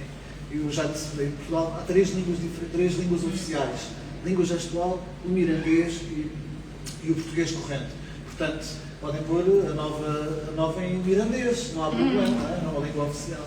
Mas isto para dizer que isto criou desconforto, depois também a descoberta da minha sexualidade em Portugal, porque eu era músico, fui convidado para fazer um espetáculo num teatro e apaixonei por um ator, e portanto eu era hétero e deixei de ser hétero, portanto eu não falava bem português, não tinha crescido aqui, não era o homem que achava que era, todo este desconforto, e ainda por cima tinha estudado sempre a ser músico e passei a achar que podia fazer teatro. Mas vinhas da música erudita, portanto também...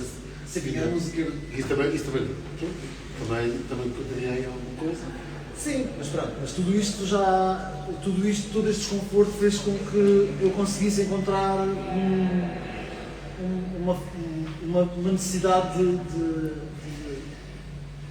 de fazer qualquer coisa criativa com isso. Eu já tinha alguns elementos na minha cabeça. Há um livro que para mim é muito importante que se chama Flowers for Algernon, que é Flores para Algernon, de Daniel Case. É um livro que eu li nos Estados Unidos, mas já está traduzido em português. É importante ler em inglês, que na verdade é um livro escrito por uma pessoa com uma deficiência cognitiva, em que lhe é dada uma cura e depois ele piora outra vez, isto é, a deficiência volta a dominar o seu próprio processo cognitivo. E toda a escrita acompanha isto. Portanto, é um livro que parece uma poesia visual, no princípio, e depois nós vamos percebendo que esta figura vai começando a articular as palavras, as letras, começa a expressar-se e dizer já consigo perceber como é que estava melhor, mas na verdade depois aquilo volta a piorar. Portanto, ele vai deixando outra vez de escrever. E este livro deu-me uma dimensão de literatura expandida, ao mesmo tempo que tinha uma narrativa, também estilhaçava a ideia de escrita, a ideia de língua, a ideia de expressão, e isto deu-me assim um nó na cabeça. E depois eu lembro-me de ver um filme do Godard, que é um realizador que morreu há relativamente pouco tempo, em que ele tinha um filme em que estavas a ver a cena e depois eles estão a falar, ele tirou o texto, a voz das pessoas e ouve só um avião. E depois volta outra vez as pessoas a falar, mas tira as pessoas e aparecem palavras. E isto ao mesmo tempo também me ajudou se calhar os filmes não têm que ser só narrativos, podem ser esta confusão entre visualização, trabalho sonoro, etc. E depois, quando cheguei a Portugal, já tinha estas duas coisas que estavam assim mais ou menos na minha cabeça, mais o Stravinsky, que foi um compositor para mim importante porque mistura música popular com música rítmica, às vezes com músicas populares da Moldávia, da Rússia, etc. Comecei a ler Saramago. O Saramago, o Chico Caio tinha editado o Ensaio sobre a Cegueira, era um livro só com uma ideia, que é, aquele livro só tem uma ideia, então isso só a gente ficasse cego, mas a seguir era, então isso viveu na gruta, então a seguir ficavam iluminados, e eu achei, uau, tanta coisa que eu já vi pode ser só uma coisa. Pronto, no meio desta frustração toda, o meu trabalho passou a ser uma espécie de escultura de mim próprio, isto é, a forma como eu me encaro a fazer teatro, a fazer livros, ou fazer músicas, ou o que quer que seja, é sempre nesta ideia nesta impotência de poder ser qualquer coisa, não é? De poder ser português, porque eu não falo bem português, nunca vou falar bem português, ainda agora me ajudaste com uma palavra, porque quando estou a pensar é assim uma misturada, também de crescer com esta dualidade entre praticar, ser federado em judo, mas ao mesmo tempo adorar ter brilhantes na cara e pronto, vestir-me desta forma como vocês já viram, não é? Tudo isto fez com que eu me posicionasse num sítio que era um sítio de me esculpir, de utilizar tudo para esculpir, palavras para serem cenários, como eu vi no filme do Godard, ou eu poder falar e mexer-me de uma forma estranha para aquilo que são os cânones do movimento, porque isso permite que eu também não tenha que andar só desta forma, mas andar de outra forma, não é? Todos nos mexemos de formas funcionais. Então é isso, esta ideia de não entendimento, de não pertença e de frustração, também pode ser um ímpeto criativo, não só para descoberta, como a Maria estava a dizer, descobrirmos coisas, mas também de nós próprios criarmos e podermos aceitar que as dificuldades e os limites e até as incapacidades são elas uma forma de criar, não é? Porque já rasgaram todo o denominador comum. Portanto, eu sei que é uma ideia utópica de toda a gente poder ser artista, mas eu nunca vou desistir disso, de toda a gente poder ser artista. Bom, depois o Bois também disse isso, mas ele depois às tantas disse que ganha ou não, Deus agradece, não sejam todos. Até porque ninguém ia buscar, se fossem todos não podiam ir buscar num Rolls Royce a Nova Iorque. Claro que sim, ele também sabia muito. Bom, e depois, não, até um dia era incrível que todos pudéssemos ser artistas. Eu acho que somos. Sim, somos, mas pronto, seguramente não é todas as esferas da nossa vida. Bom, que horas são? O meu telefone está ali a fazer uma gravação. 19h24. Boa, agora temos. Pois, agora freestyle, estás a ver? Estás-me a ajudar Não imenso. foi a Maria que sugeriu a Não, também já estava. Eu não sabia se. Sim. Até à próxima. Obrigado. 19 de março. Já vos esperamos. Ou amanhã é Lagoa, que não vai ser a mesma conversa. Prometemos. Quem não vem, quem não ocupa os lugares, perde-os. É só passar. Tchau. Obrigado. Olha, eu acho que nós temos 35 minutos. Eu também dizia. 30. Eu também dizia, mas eu já vi que vocês também estão em freestyle. Vocês não seriam de ir buscar um café, que se der produzir esse barulho, é tão lindo, a torrefação, tudo, a banda sonora é ótima. Há ali empadinhas, o que é aí? Mas tens nada aí empadas, acabem com o stock, dá para fazer tudo. Não, agora, olha, bora às perguntas? Acho que sim. Sim, estejam à vontade. Só lhe pedir o seguinte, para falar um bocadinho mais alto, já não temos micro, não vale a pena, na verdade. Estamos num espaço utilizado, é só para se poder ouvir a gravação. Bom? Sim, eu acho que consigo. Há pouco estava a falar de oportunidade, de acesso, fazendo algumas diferenças e falou do direito à cultura. Se puder referir-se um pouco a isso, o que é? Os direitos culturais. Encontrei, li há uns anos um livro, foi aí que encontrei pela primeira vez esta referência e conceito, que se chama, tem a ver com museus, o seu papel social, etc. E aí encontrei a referência e, na verdade, a definição dos direitos culturais vem no documento das Nações Unidas. E é o direito que cada pessoa tem de ser a sua visão do mundo, a sua expressão, pode ser através das suas crenças, das suas práticas, mas sobretudo transmite-me essa ideia de que não são caixas, não somos caixas, não temos de, mas podemos estar livres para nos expressarmos e olharmos para o mundo da forma que nos fizer mais sentido, sem encontrarmos barreiras por causa disso, sem termos de ser menos. Sim.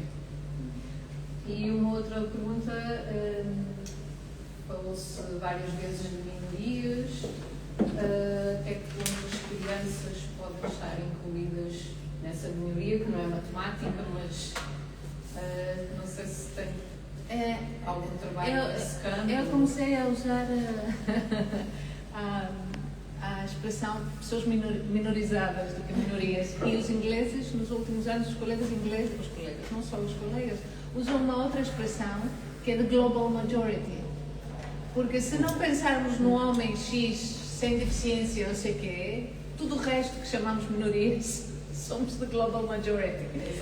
Portanto, é tudo uma forma de e as crianças aqui são todo um universo, não é? Que não sei se percebi muito bem qual é a sua pergunta, mas as crianças obviamente que têm também os seus direitos.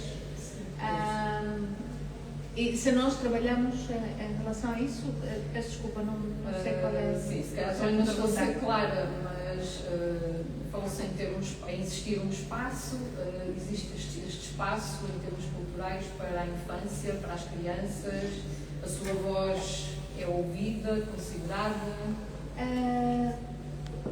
Os colegas também dirão. Sim. Eu acho que a primeira coisa que me vem à cabeça é que existem espaços onde toda a sua programação tem como foco as crianças e os jovens. Ocorre no Luca, em Lisboa, é um teatro.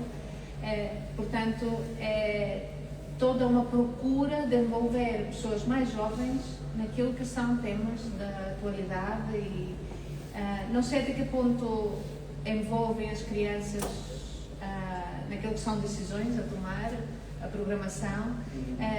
Penso que há muito mais, talvez, projetos que fingem fazer isso.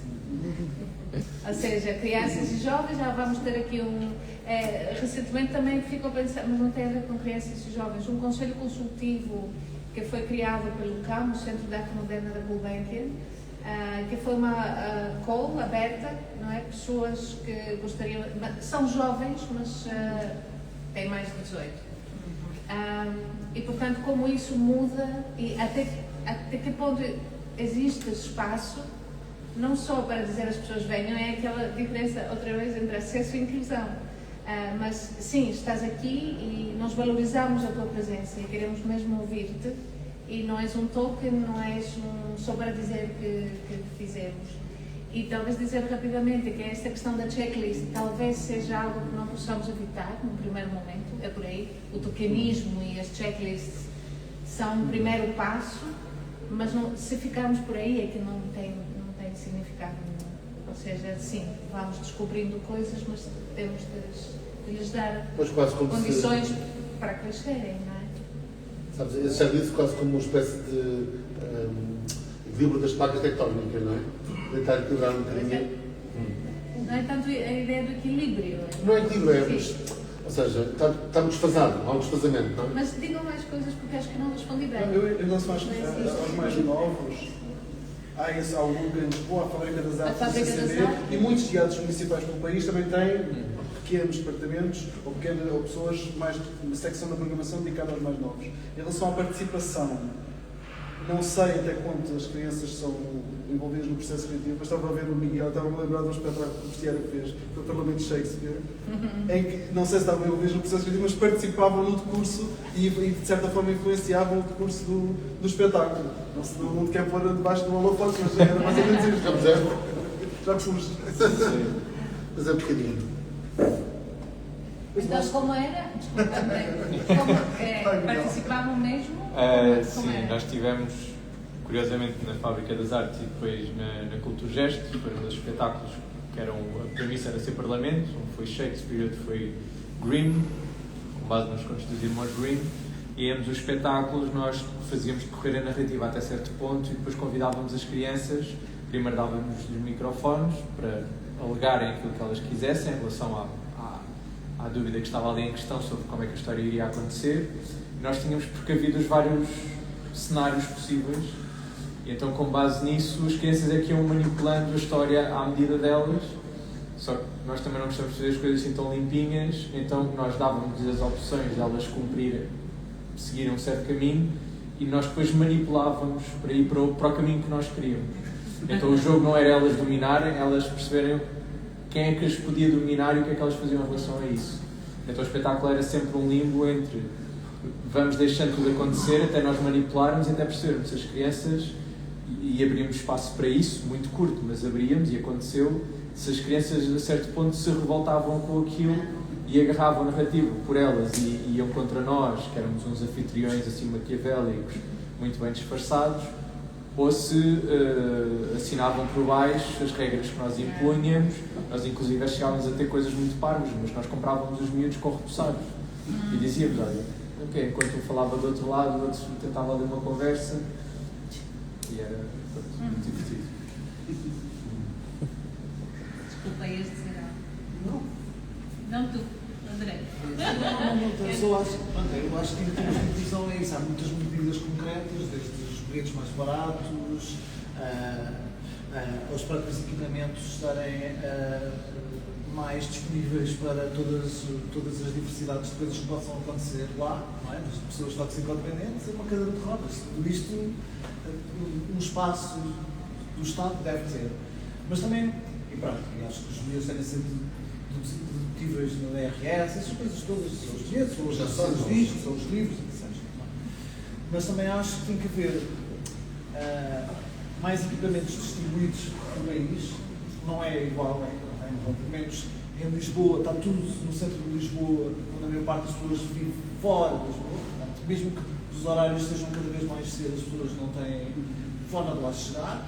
Muitas vezes os bilhetes em alguns sítios, como se saber, são impeditivos para a maior parte das famílias. A celebração da primavera é 25 euros cada bilhete. Nós dizíamos no próprio espetáculo, vocês estão aí sentados, mas são 30 euros cada bilhete, sendo que metade não pagou o bilhete. Mas, portanto, se for uma família normativa de 4 pessoas, é uma fortuna. Ir de carro, parar, não sei o que assim mais. Mas eu acho que essas coisas nós já sabemos. Para mim, o que é mais importante é haver uma qualificação em todos os equipamentos em Portugal. Não ser só uma pessoa que está a gerir, mas tem um projeto, até pode ser contrastante com um projeto do teatro mais próximo, não é? E nisso pode criar um teatro que é só mais dedicado à música ou é só para a infância, porque quantos teatros é que há no Algarve que só trabalham mesmo para a infância? Não é? E se calhar faz falta um que só faz isso. E começa-se a colmatar alguma falta. E depois, isto é, há uma falta de aprofundamento e de qualificação sobre os equipamentos. E às vezes tem um bocadinho de tempo, eu percebo, que tentar apagar todos os fogos, não é? Porque também não há assim tantos. Mas acho que podem ser mais qualificados às vezes. E também haver equipamentos sem programador, que é uma coisa hiper fundamental para a minha geração, pelo menos, que era, nós não tínhamos sítio para apresentar, mas havia um teatro, toda a gente enviava uma proposta, eles selecionavam as propostas e o Taborda, por exemplo, foi um teatro que funcionou sempre assim, onde surgiram todas as estruturas, porque tu passavas a ter meios, não tinhas necessariamente dinheiro, etc. Mas às vezes tu precisas só de um sítio, e num sítio sem programador, em que tu com as mesmas condições em que possas apresentar um espetáculo, porque senão num teatro estás sempre subjugado a uma lógica de programação, e que é sempre muito, ou é porque não se insere ali, ou é porque não tens dinheiro, e eu acho que falta sobretudo eu sei que pode ser horrível o que eu estou a dizer, mas eu acho que falta sobretudo nos espaços mais cosmopolitas e urbanos como Lisboa e Porto, onde de facto a visibilidade para muitos criadores e criadoras ainda sem espaço se torna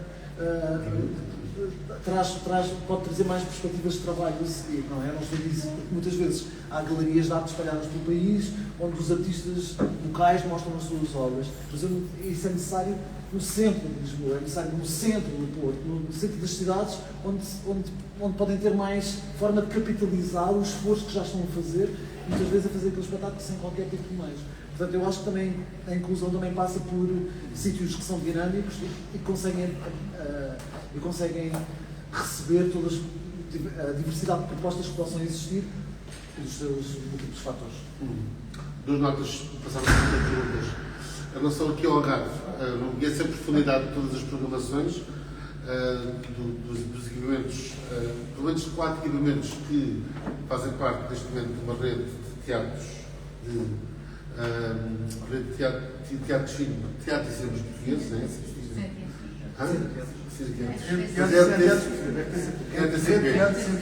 Eu confundo sempre a CTP e a whatever.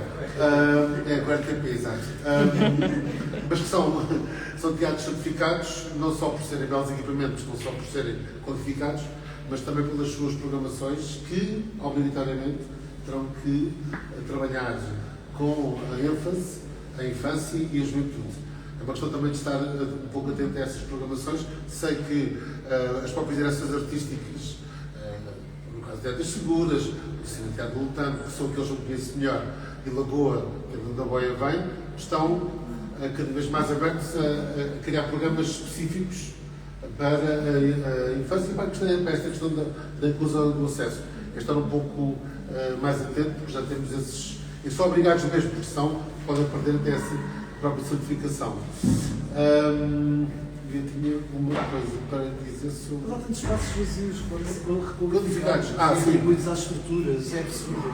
Já disse. Que são património. Nós andamos a pedir um há 7 anos.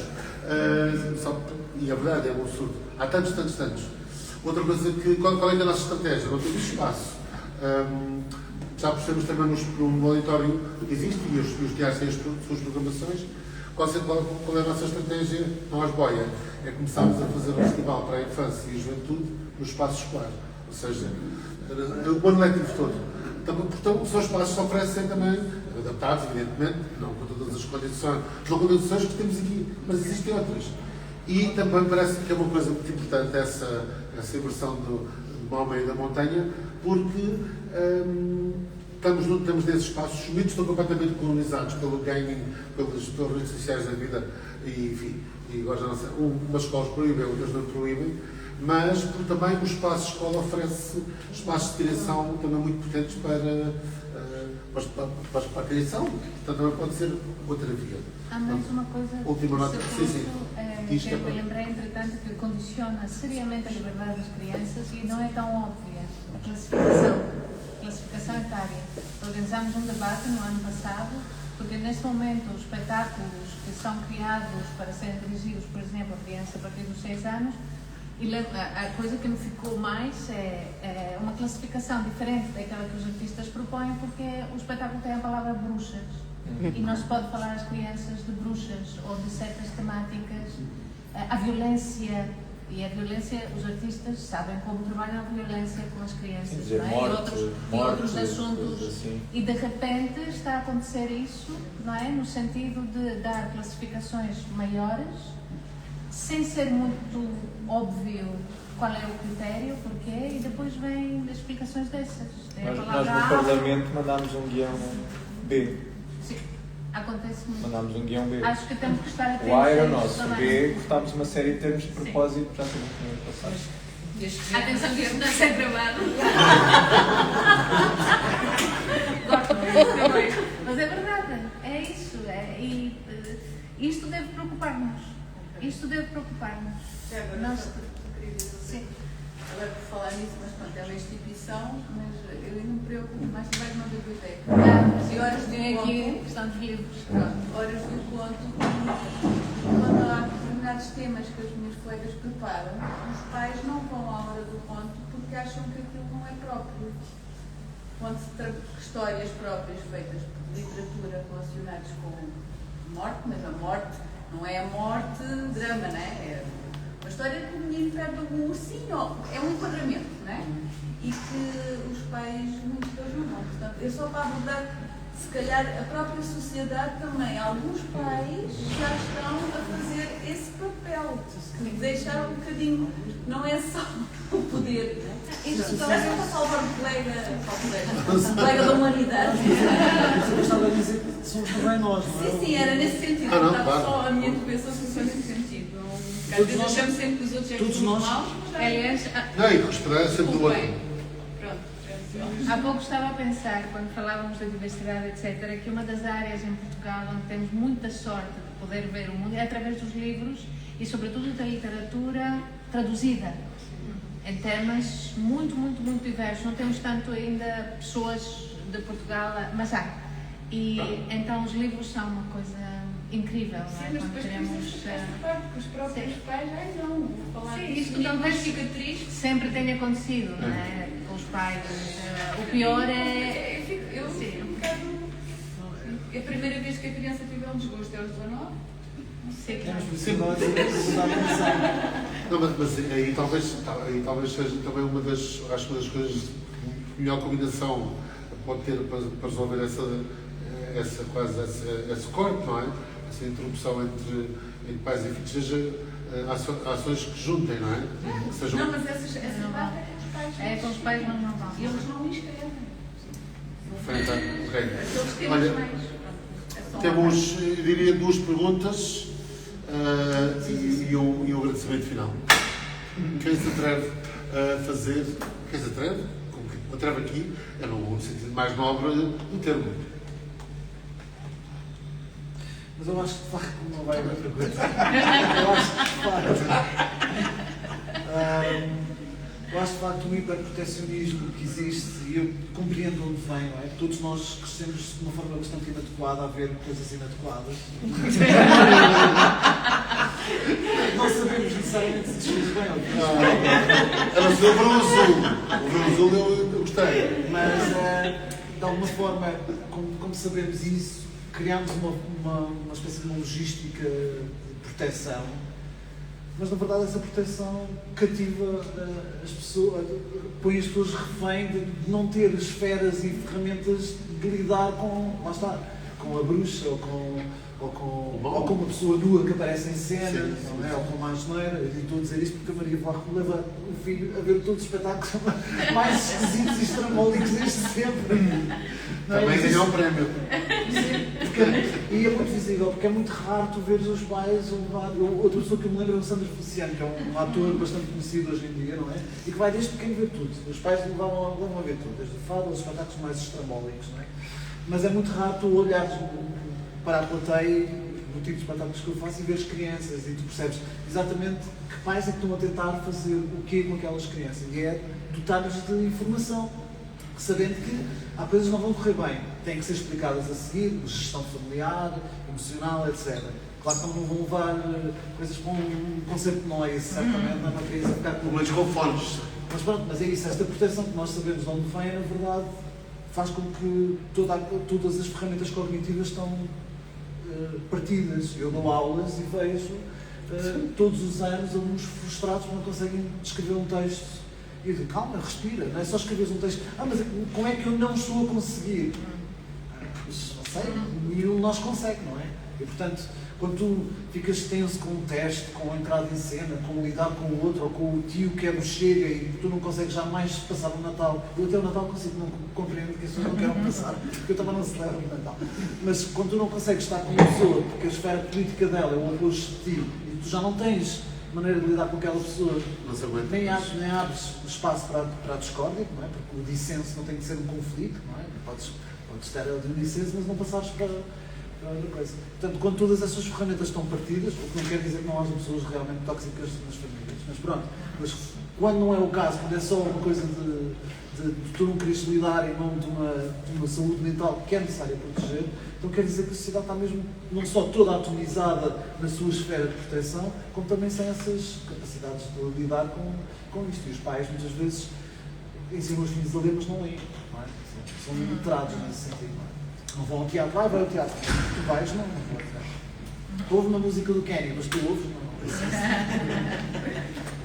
Mas querem ir ao deserto lá, como é que se chama o deserto fantástico do Kenny? Claro, mas é preciso aparecer no Instagram. Instagram. Pois é, claro. Mas se chama o deserto do Kenny maravilhoso. O deserto, é o Calahá. É verdade. Maravilhosa. Olha, agora é só entrarmos numa lógica só de comentários, é que eu tenho aqui 2 ou 3 para fechar. Alguém tem uma pergunta? Comentários, já sei que todos temos que ir jantar e fazer coisas ditas normais. Mas há uma coisa que eu vou começar este comentário, depois disto, temos um casal que trouxe, que veio, quantos meses? Quantos meses é que isto? Não, o quadro está lá. Quantos meses? Já se sabe se é menino. 4 dias. Pode ser. A mim disseste-me 3. A mim disseste-me 3. Ou seja, então. Agora é que vai acontecer, quer acontecer. Mas pronto, não acontecerá. Pronto, e já. Vai provocar na segunda-feira. Fica visto todos. Mas eu acho que estas palavras penetram, no bom sentido. Bom, o que são palavras que penetram no bom sentido? É uma imagem boa. Mas, e já sabe se é menino, se é menina? Sim, menina. Menina. Para já. Lembras do meu filho?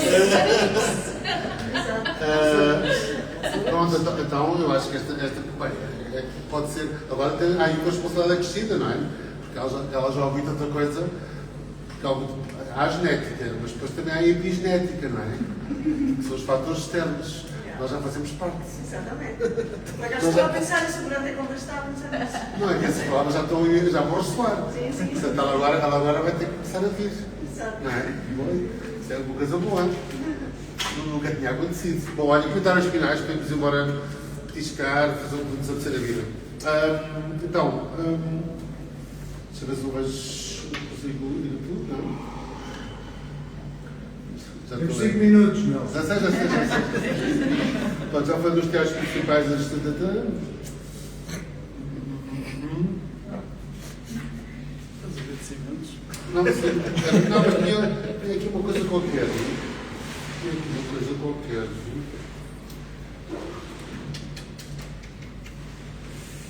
Pois, tinha. Ah, não, está bem, ok. Os agradecimentos finais então dou a seguir. Bom, acabo com a última frase do texto, não é? Acho que faz sentido. Bom, o texto vai para vários sítios, diz, eu vou assim saltá-lo, e depois também havia aqui uma coisa que o André disse, que esta das artes como antídoto para o tédio, ou não saber como é que se lida com o tédio, ou então, por outro lado, também nos podem fazer lidar com o tédio de uma outra forma, não é? Com a descoberta da melancolia, não poética melancólica da adolescência que nós queremos curtir e queremos ainda afundá-la, não. Com essa ideia da melancolia, da potência da melancolia, não é? Bom, então, as artes formativas, tal como os outros meios das artes, das tecnologias, da sua vida social, abre aspas, não há experiência sem vínculo, sem laços, sem ligação. A própria existência no vínculo mostra que há uma certa abismação em torno da desligação das suas figuras. Interrupção, lapso, acidente, esta coisa de fixar-se tão num projetor, acho delicioso. Eu não sei se foi um projeto teatral ou não, mas imagina. Portanto, Bragança admirando esta frase, às quais acrescentamos a incomunicabilidade, esta questão de 550 euros, e a incompreensão.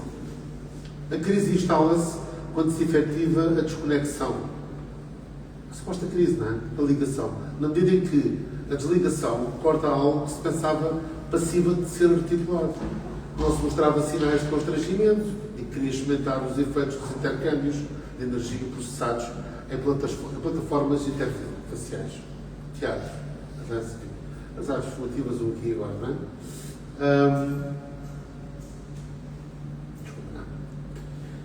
E é aí que marcamos a nossa posição e avaliamos o nosso estado de espírito. É por isso que acredito que a prática artística ou cultural não é sinónimo líquido de felicidade.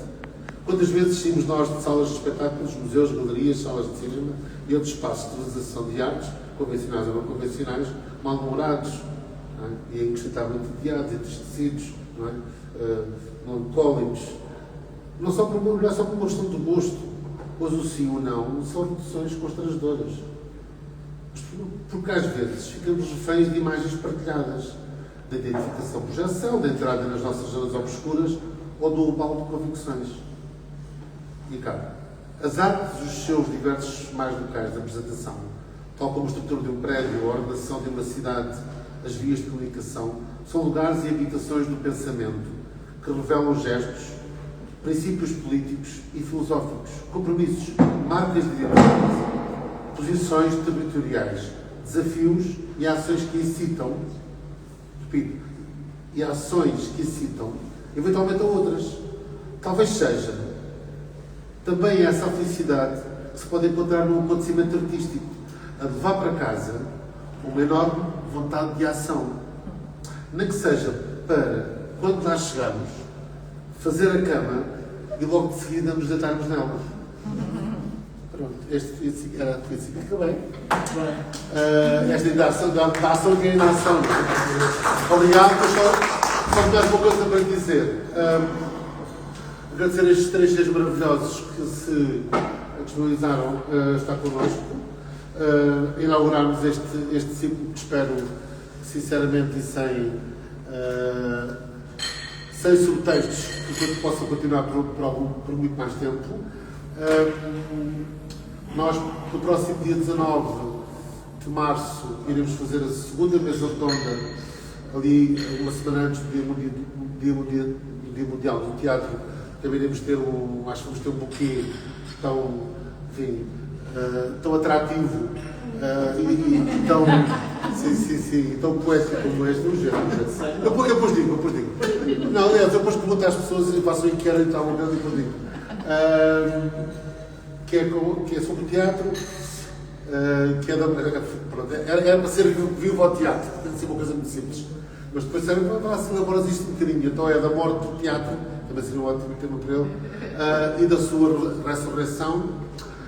Quem é que vamos ter? Vamos ter a Cátia Tomé do Chili Season, o Ricardo e o Ivo também vão cá estar, desse lado, mas são coletivos que está cá tiveram também.